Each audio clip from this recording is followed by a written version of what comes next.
Hello, everyone. This is Lupe Munoz. And I'm Steve McKeon, and this is the Leadership Exchange. Today, for everyone, we have another guest as part of the episode. We both ran into Gary about the same time, and I know my personal experience was once I started talking to this gentleman, he was consulting for our company, and he did a really great job. I immediately knew that he knew his stuff and understood teams and leadership and lean. Gary is CEO of Beaudette Consulting Incorporated. He is from Modesto, California.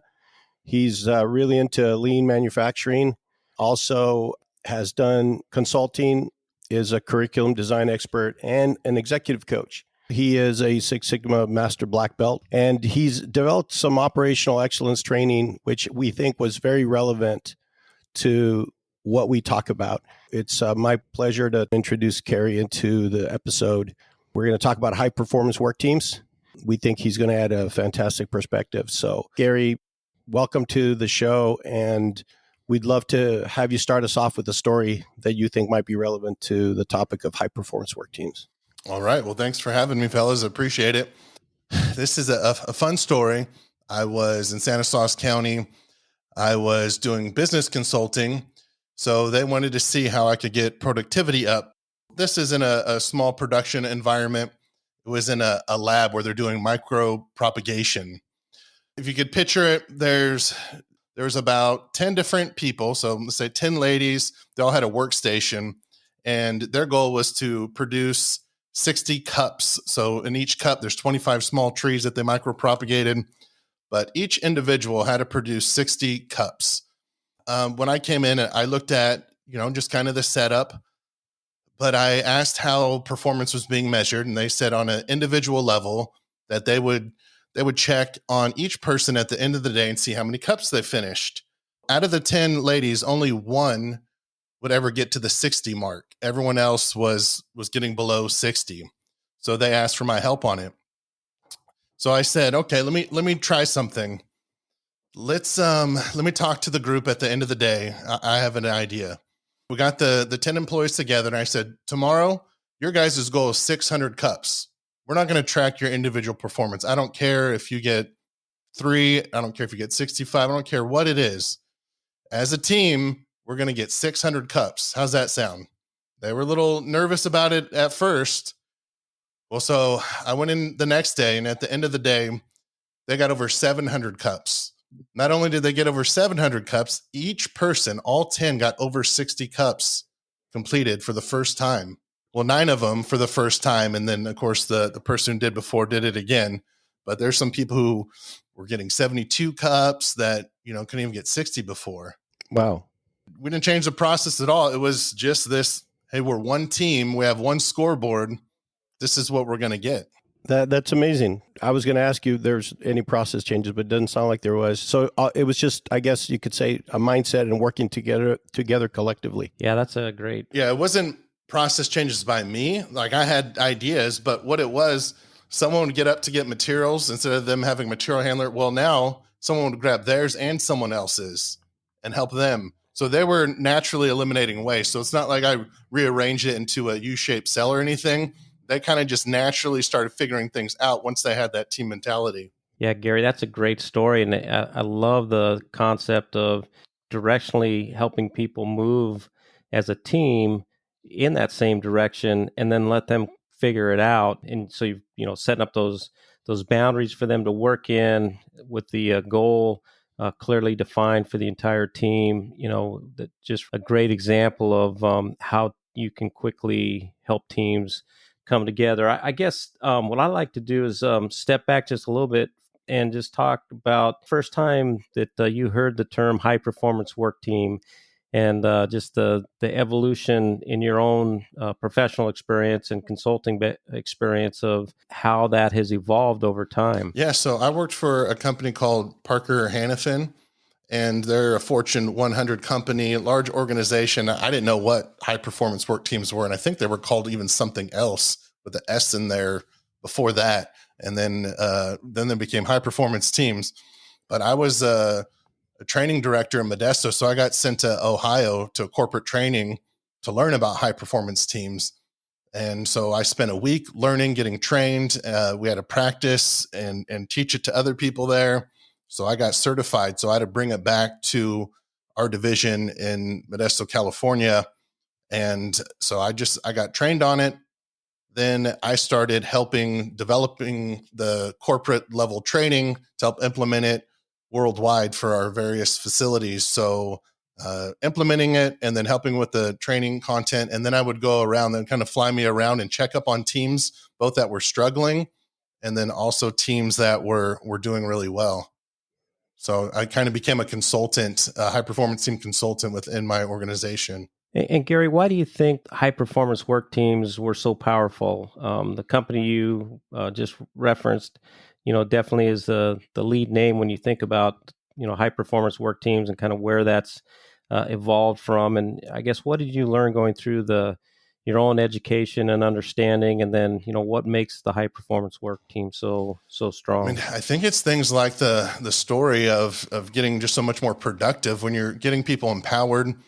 Because I think our main focus at that time was employee engagement. So how to engage employees. We know when employees are engaged, they're safer, quality goes up, productivity goes up. And I think a great way to engage your employees is to empower them. And a perfect platform for empowering them is a structure like high performance work teams. So I think they're very data driven. So I think they saw the data and that made it important.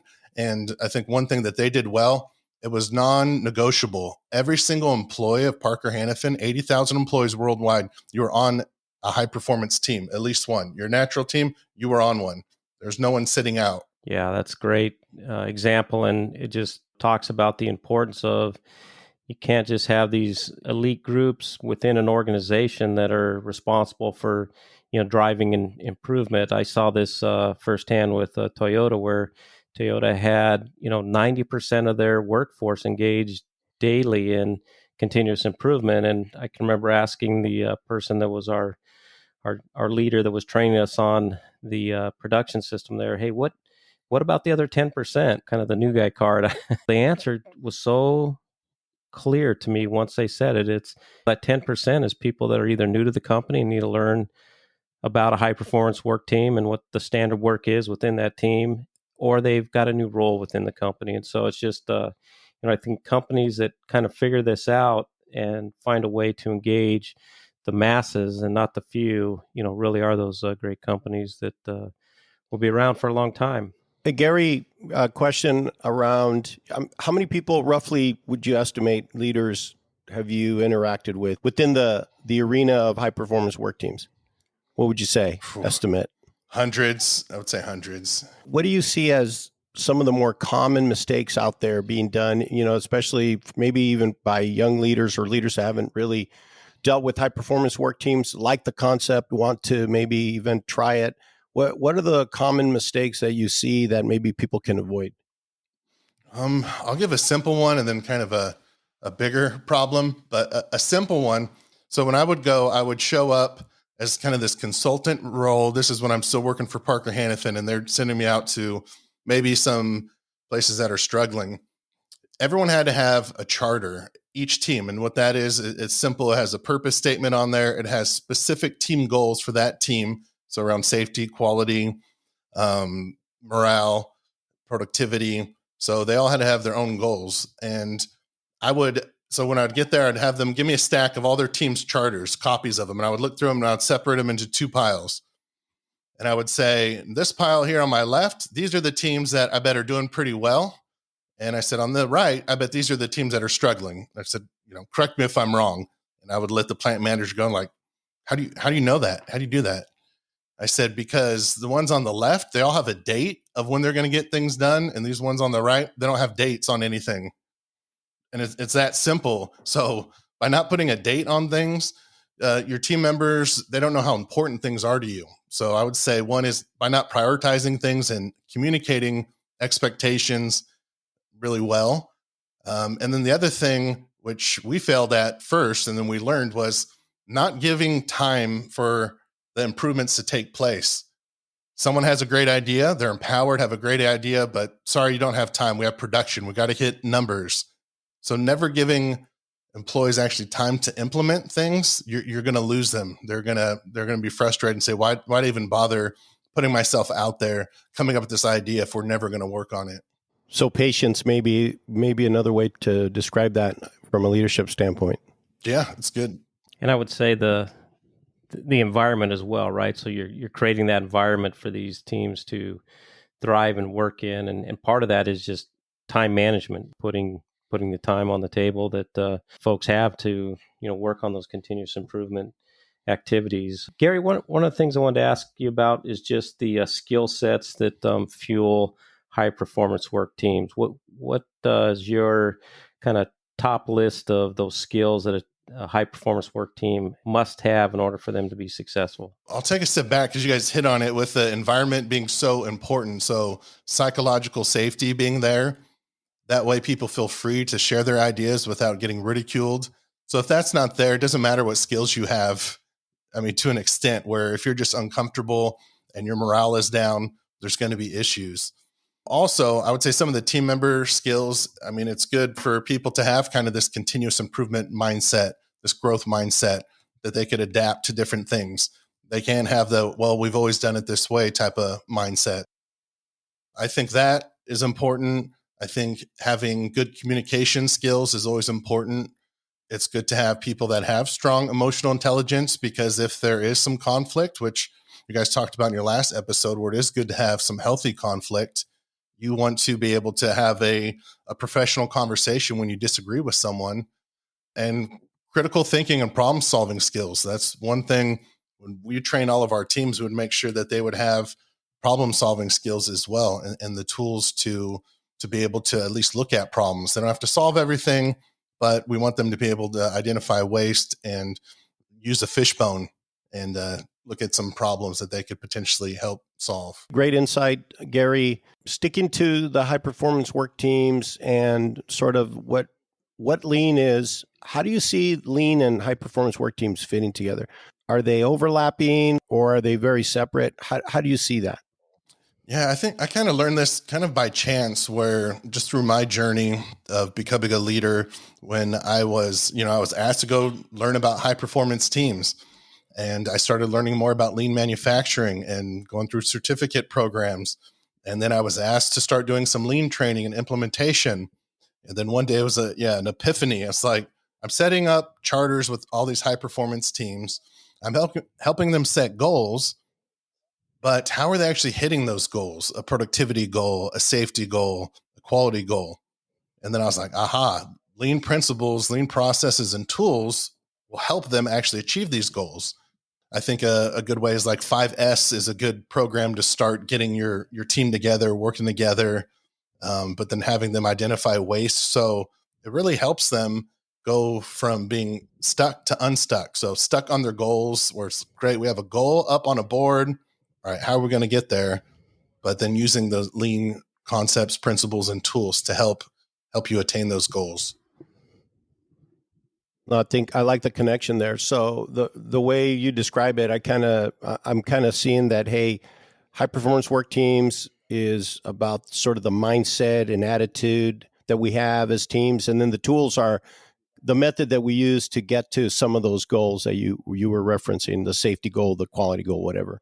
That probably explains why a lot of times I've seen where there is no high performance work team, or there is no sort of that positive environment, but the tools are being talked about, right? Oh, we did training on 5S, we did training on visual management, but it doesn't feel, the organization doesn't feel right in my mind. And I believe it's because they're missing that high performance work team sort of mindset or attitude environment to be able to really utilize the tools to their maximum capability. Does that make sense to you, or am I connecting these incorrectly? Well, 100%. So I've been doing 5S stuff for 15 years. I have my, like we said, Six Sigma Master Black Belt, where it's a lot more complicated than just 5S. But companies that have been doing for 5S for years call me up and say, hey, help me with 5S. I'm like, really? You guys need help with 5S? I mean, there's 5 steps. Come on, right? No, we know it's not as simple as that. But the issue, right, the hardest one of 5S is sustain. And why is that? to your point, I think it's because they don't have this high performance team culture. It hurts them. They're not creating standards and they're not sustaining it because the culture's not there. They don't have this high performance work team culture. And then also how they go together, high performance teams and lean, is the leadership. When a high performance team, you touched on in the last episode, but this is kind of servant leadership. You're going into a facilitator role. You're going to be a teacher, a facilitator sometimes, and then sometimes a project manager. But yeah, your role is going to switch into more of a coach instead of a manager. So coach, facilitator, and teacher / trainer, and using servant leadership to support your team. Those are great examples, Gary. And, one thing that kind of dawned on me as we were having this conversation the last couple of days and getting ready for the podcast is, your background very strong in, what I call the manufacturing environment. Lupe and I as well have cut our teeth in that environment. But we've also, had a chance to explore outside of that environment with high performance work teams. And I think you've got a bunch of recent experience as well with how high performance work teams operate in maybe like a sales organization. Maybe it's a school, some, things that aren't your traditional manufacturing. You want to share a little thoughts on just the how high performance work team and that environment can work outside of manufacturing areas? Yeah, it could really work in any environment, and we would also use the same concepts and tools for high performance work teams and cross functional teams. So I was actually on a team with our sales department. We would do the same thing. We would create a charter. We'd agree on a purpose together as team members. We wouldn't have a dominant manager. We would have kind of a team lead, and we would switch roles. But definitely this works in ag. This works in government. I worked with various government agencies, from workforce development boards to county offices. And guess what? We do a charter. We do a high performance team charter. Here's our purpose statement. Here's the goals that we have. Here's the ground rules that we come up with. Here's what we're empowered to do. And we come up with these things as a team, and then we hold each other accountable. It really does work in any type of environment. And Gary, I think the other thing that you'd mentioned is the importance of psychological safety. And so for the audience, maybe that haven't heard that term before, we can describe it a little bit, but I'd really like to hear your experience of where psychological safety wasn't present and what maybe you did to help a company or a team overcome that and create that environment. Okay. Yeah, that's good. So there's a company that I was doing consulting for, and I'd go to their leadership. They would meet once a week as a team, all of their leaders. And I saw some lack of psychological safety here, where there's one person in the room and has their PhD. So very, very intelligent person. But anytime anyone else would bring up an idea, he would shoot it down. So then we call those snipers, right? In this environment, they just shoot down everyone else's idea. So kind of how I handled it was ask them, oh, well, could you come up with a solution? Right? Kind of put them on the spot. That kind of works for a while. But it did get so bad where I just had to pull them aside and have a one-on-one with them. And I think they maybe didn't realize what they were doing. Sometimes we think because someone has a PhD, they know everything. It's not true. They know that one discipline, and I mean, possibly other things too, but they really weren't self-aware. So having this one-on-one with them and say, yeah, when you're doing that, this is how you make other people feel. And you're a big, loud guy, and the other people might have some ideas too. So how can we work on this together? That way we want to hear from other people. And some meetings are real competitive. You have different departments talking, sharing their goals, how they're doing, things get competitive. So he was making people feel intimidated and not safe to share ideas because this guy's going to say it's a dumb idea, or that will never work. Or people are just like, all right, I'm just not going to say anything. I'm going to wait till after the meeting, talk to the CEO. And, that's not a very effective meeting.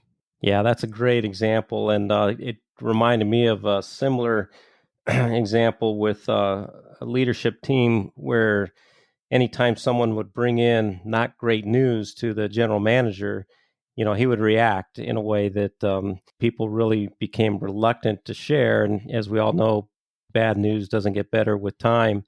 And so they, in kind of becoming self-aware of that, one of the things that they talked about was, what can we do to not trigger the reaction?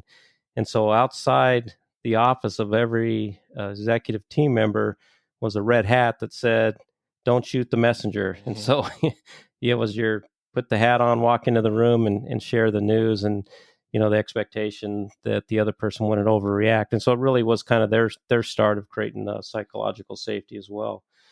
Thank you for that story. That's a really good story. I think the focus of this podcast is really around new leaders, and you've given us a couple really good examples of new leaders and kind of how they can develop their own skills in servant leadership and the importance of that, creating the environment of psychological safety, and then moving into the environments of just leadership. And I'd like to just bring up the fact that you are an author as well, and you've written a book recently that really ties into this episode. And as I've looked through the book, and haven't been able to get all the way through it yet, so that'll give us an opportunity to bring you back and discuss a little bit more. But one of the things that really jumped out on me was what you talk about in the book around the structure and kind of leveling up at the three different levels. And I think it ties in directly to this conversation. I'd love to hear about it. And for everybody that's listening, we'll put the link to Gary's book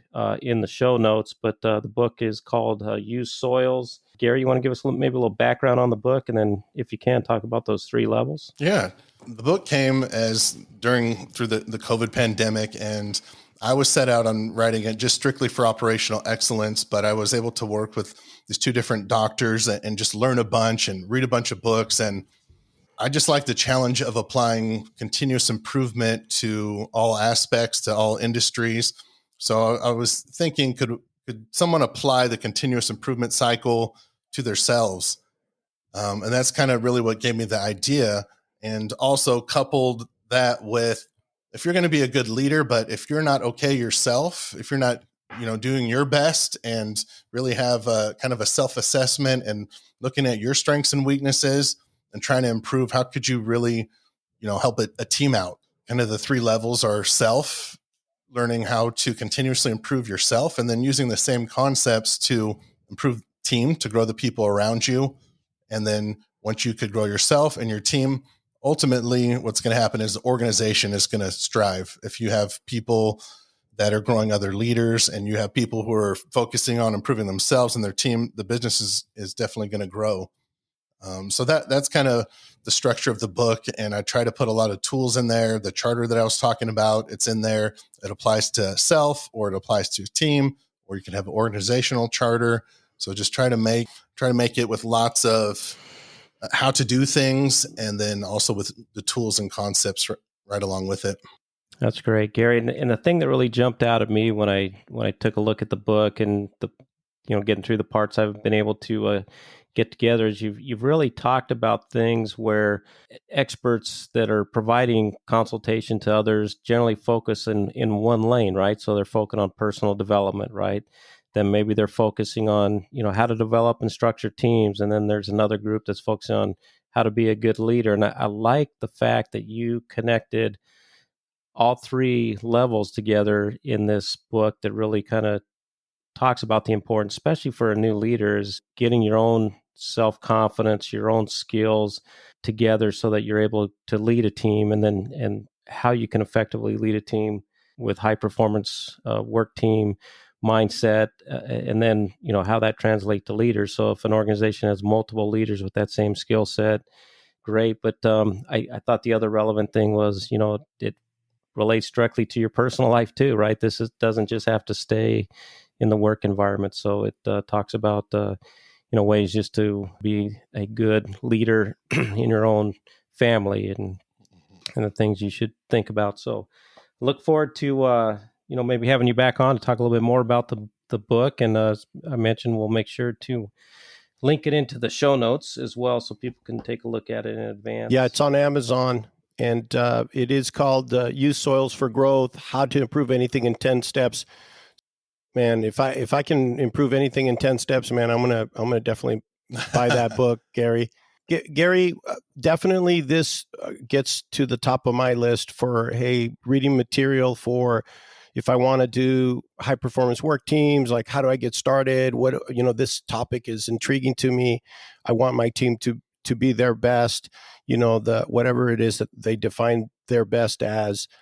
Are there any other materials, any other resources that you would recommend to young leaders or any leaders that are really wanting to explore this a little bit more? So there's a book I learned from Kimball Fisher called Self-Directed Work Teams. That's kind of complex to me. I had to read it twice. So if you want something that's more hands-on, easy to start with, I like a book called The Habits of a Continuous Improvement Team Kata. Very long. It's by Lawrence M. Miller. The Habits of a Continuous Improvement Team Kata. It's great. It's lots of tools. It's simple, talks about high performance teams, and also talks about lean in there. I really enjoyed that one. Excellent. Thank you. Yeah, we always love to get some more resources for people out there. So wanted to pick your brain on that. Is there advice that you would give? I know we talked about like, hey, here's some of the mistakes that leaders can make out there. But if you had to go back in time and talk to yourself when it came to high performance work team, what advice would you give yourself? And what advice would you have for leaders? I think it is kind of start with yourself, start with the self-assessment, understand your kind of core values, understand your leadership style, because not everything is as easy as one size fits all. So with high performance teams, looking at how your strengths and how your core values could make you the best leader that you can, and to have humility. I think doing a self-assessment, it does sometimes give us this humility. We're like, hey, we're not perfect. Things are changing whether we like it or not. So how could we do things different? So I'll just make sure that I was, personally agile and open to different things, which I felt like I was, but you could always be more. And then also just the importance of communication flow. When I do business consulting, I'd say 90% of the problems I help solve when I'm doing a fishbone, when I'm helping seeing what's contributing to the problem, communication flow is always on there. It's always, whether it's there was no standard created, that way people didn't know about it, or something moved, a revision happened and someone wasn't aware, it wasn't communicated. It's always communication flow. So I would spend a lot more time making sure information was centralized, accessible to everyone, and just being as transparent as possible to build that trust. Fantastic. Thank you, Gary. Yeah, Gary, the interesting thing being a new leader, and you touched on it just a little bit ago, is going about doing a self-assessment, kind of a two-part question. One is, do you have any tools or do you have any references that folks can use to complete that self-assessment that you think are very productive? And then in addition to the self-assessment, you want to talk a little bit about the importance of the 360 tied back to getting feedback. Because I can tell you, I know when I was a new leader, that was one of the things that I would do different today, was to try and get that feedback from others, just to see if, where I think I'm at and where they think I'm at is lined up. I learned that later in my career, and maybe when you're new in the career, it's harder to go there. But anyway, going back to the initial question, some examples maybe of good self-assessment tools or books even, and then just, the importance of the 360. Yeah, I think there's things like Myers-Briggs that are out there to help you kind of learn about yourself. There's like DISC for emotional intelligence. There's different things. I think one thing that I found helpful, it's a software company called Ciety Health. And what this will do is give you your 4 core values. And I'll give you guys the link. And they work with large organizations. But once you learn your personal 4 core values and you find ways that you could always actively live those out or make sure that they're engaged, those 4 core values, it just makes you a better leader. It makes you a better leader at home, at work. I like Ciety Health for their core value assessment. For the 360, definitely, it's funny, the feedback that we get from others, sometimes we don't see it. I mean, just a short story where I delivered this training in front of a bunch of corporate leaders, and they all were, saying how good of a job I did. And there's just one person that waited back, and I was like, oh, he must tell me this. I was young and naive, how great I did, and just wanted to give me some more compliments, But he stayed and he gave me feedback. He said, you know what, he said the training was great, but one thing you did was you would turn your back sometimes as you were pointing to this one diagram, and I was sitting on the side, and I would see your back instead of seeing the diagram sometimes. And this is after everyone completed a survey. Could have wrote that in the survey, but what that did for me was, first of all, I thought, wow, this person actually cares. They waited. He's a busy person. He waited till everyone left. He wanted to make sure it was in private. But I think he saw something in me, saw some talent where he's like, yeah, I want to give you some extra just feedback to make you even better. And just knowing that he was genuine and that he really wanted to see me succeed. I mean, I remember it today, and this was 15 years ago, that I always remember about where I'm standing. So the feedback, there's things we don't see. I didn't know I was doing that. You know, you get so caught up in the material and what is going on in the classroom as you're teaching, where there's just things we can't notice. And if you find someone who genuinely cares and wants you to improve, then take that feedback. Yeah, that's great. I mean, the importance of being open to the feedback, and kind of twofold, the importance of that individual to give you his time or her time for that direct feedback, right? So that it didn't get lost in translation of evaluation at the end. And that's one of the things that Lupe and I team up and do some different types of training. We really focus in on trying to get information from the team that we can improve the delivery. And you know, we recognize each and every time there's always something else there, right, that we can think about and focus on. So I think, you know, the message to new leaders out there really is to find a way to, you know, open yourself up to the feedback and recognize no one expects you to be perfect, and you'll grow continuously. I'll add this to what you two have said. I totally agree with what you're saying. I'm going to take it one step further and say that as a leader, or really anyone, but as a leader, you have to own your own development. You have to own your own self-accountability, and you have to seek out. A lot of times we use this mindset of, hey, no news is good news. My boss hasn't told me I'm doing anything wrong, or I haven't gotten any feedback from my internal customers, so I'm obviously doing a great job. When that's not necessarily the case. And the only person that will pay the price or suffer from that lack of knowledge is you. And so taking the time to ask, you know, I've always encouraged leaders to say, hey, always ask your boss, what are the things I'm doing well? What are the things you think I can improve on? What would you like me to stop doing? What would you like to see me start doing? Those 4 questions can be very powerful, and in my opinion, demonstrate some of that self-accountability and sort of like, hey, I'm the master of my own destiny. I'm not going to rely on whether my boss is very vocal or not vocal about feedback, or if my customers are or my peers are vocal about feedback. I'm not going to leave that to chance, and I'm going to own my destiny. Yeah, I think that's great advice. Be proactive. Mm-hmm.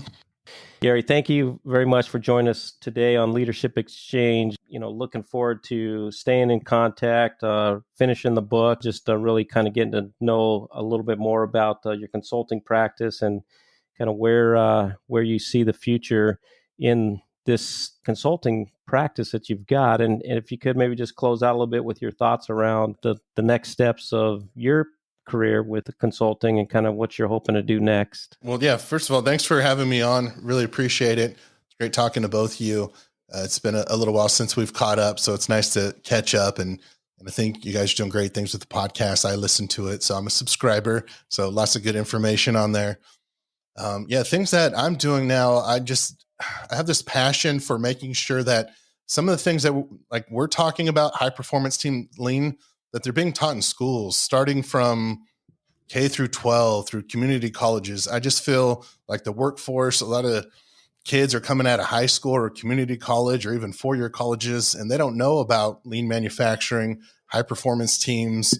They don't know about project management skills. So I'm really working with Stanislaus County to kind of help shape that and just bring the skills gap into perspective and to do something about it. So to start, whether it's training teachers, help with the curriculum, but I just want to help with the workforce in Stanislaus County, San Joaquin County, and surrounding counties, and maybe make kind of a curriculum system that we could get out to various schools. So that way they don't show up to work and say, well, what is lean? What is servant leadership? What is high performance work teams? So that's kind of my new journey. Yeah. Well, Gary, again, thanks for sharing time. And this is Steve McKeon. And this is Lupe Munoz. And this is the Leadership Exchange. Everyone have a great day.